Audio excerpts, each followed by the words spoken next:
আসসালামু আলাইকুম। দেশ ও দেশের বাইরে যে যেখান থেকে আমার ভিডিও দেখছেন সবাইকে স্বাগতম। তো আমি সাথে আছি তান্ত্রিক ইব্রাহিম চিশতি। আমি হাজির হলাম কলার মাধ্যমে বশীকরণের টোটকা একটি শক্তিশালী বিদ্যা নিয়ে। তো এই বিদ্যাটি দিয়ে সবাই কাজ করতে পারবেন। অবশ্যই যারা কাজ করবেন, যারা ভালো কাজের নিয়তে, সহি কাজের নিয়তে এই কাজটি করতে পারবেন। তো কিভাবে করবেন সমস্ত কিছু আপনাদের ভালোভাবে বুঝিয়ে দিব। তো যারা বলেন গুরুজি টটকা দেন তাদের জন্য কিন্তু আজকের এই ভিডিওটি বা টটকাটি তৈরি করা। তো ভিডিওটি শুরু করার পূর্বে যে সকল দর্শক এই চ্যানেল নতুন এখনও সাবস্ক্রাইব করেননি, চ্যানেলটি এখনই সাবস্ক্রাইব করে পাশে থাকা বেল আইকনটি অল বাজিয়ে দিন। ইতিমধ্যে যারা সাবস্ক্রাইব করেছেন তাদেরকে অসংখ্য ধন্যবাদ, এবং যারা ফেসবুক পেজ থেকে দেখছেন অবশ্যই পেজটি ফলো করে দেবেন, যাতে পরবর্তী কোনো নতুন ভিডিও আপলোড দেওয়ার সাথে সাথে আপনার কাছে নোটিফিকেশন চলে যায় সবার আগে সবার প্রথমে। তো আপনারা এই টোটকাটি দিয়ে কীভাবে কাজ করবেন সমস্ত কিছু ভালোভাবে জানতে পারবেন। ভিডিওটি প্রথম থেকে শেষ পর্যন্ত অবশ্যই কন্টিনিউ করে দেখবেন। যদি আপনারা কোথাও স্কিপ করে দেখেন সেক্ষেত্রে কিন্তু আপনাদের নিয়মের মধ্যে ভুল হতে পারে, আর যদি ভুল হয়ে যায় সেক্ষেত্রে কিন্তু আপনারা এই টোটকা দিয়ে কোনো কাজ করতে পারবেন না বা আপনাদের সফলতা আসবে না। তো কীভাবে কাজ করবেন, কোন নিয়মে কাজ করবেন সমস্ত কিছু জেনে দিচ্ছি। তার আগে যারা তন্ত্র মন্ত্র বা টোটকা সম্পর্কে অবগত নেই বা ভালোভাবে জানেন না, ভালো করে বোঝেন না, তাদেরকে আমি উদ্দেশ্য করে বলছি, যদি আপনাদের কাছে তন্ত্রগুরু বা সিদ্ধিগুরু, ভালো তান্ত্রিক গুরু থেকে থাকে তাদের কাছে ভালোভাবে জেনে নেবেন এবং তাদের কাছ থেকে এজাজত প্রাপ্ত হবেন বা তাদের কাছ থেকে অনুমতি নিয়ে তবেই এই কাজগুলো করবেন।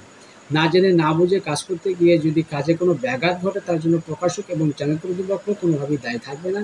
তাই ভালোভাবে জেনে বুঝে নিজ দায়িত্বে কাজ করতে হবে। তো বেশি কথা আমি বাড়াবো না বা বেশি কথা বলবো না। কীভাবে কাজ করবেন, কতদিন ধরে কাজ করবেন সমস্ত কিছু আমি বলেছি। চলুন আমরা সেগুলো জেনে নিই।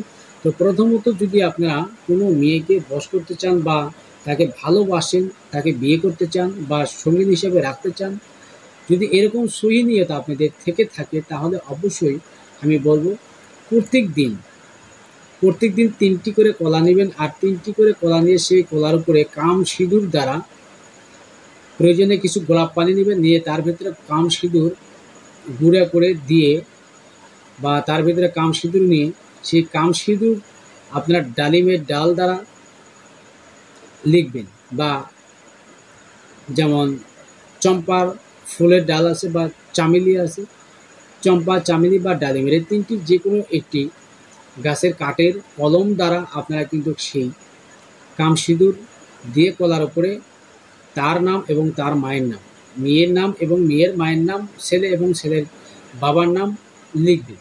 3টি কলার উপরে লিখবেন, লেখা রেখে দিলেন। তো এটি অবশ্যই আপনারা দিনের শেষ ভাগে লিখবেন, শেষ প্রহরে লিখবেন, লিখে রেখে দিবেন। সকালে আপনি ঘর থেকে বেরোনোর পরেই যেই বাছুর আপনার সামনে পড়বে সেটাকে আপনি 3টি কলা খাইয়ে দিবেন। তো এইভাবেই আপনাদের কিন্তু রোজ প্রতিদিন করে করতে হবে। এটি মোট 11 দিন আপনাদের এই প্রক্রিয়া করতে হবে।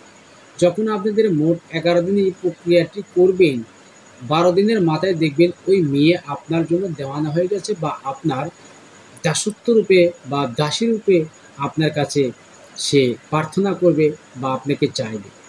তো এই কাজগুলো অবশ্যই আপনারা সঠিক কাজে ব্যবহার করবেন, অন্যায় কাজে ব্যবহার সম্পূর্ণরূপে নিষিদ্ধ। তো আশা করি আমার কথাগুলো আপনারা বুঝতে পারছেন। যদি বুঝতে অসুবিধা হয়ে থাকে স্ক্রিনে দেওয়া এই হোয়াটসঅ্যাপ নাম্বারে যোগাযোগ করে বুঝে নিতে পারেন এবং কমেন্ট বক্সে কমেন্ট করে আপনাদের মূল্যবান মতামত জানিয়ে দিতে পারেন। তো সবাই ভালো থাকবেন, সুস্থ থাকবেন। আল্লাহ হাফেজ।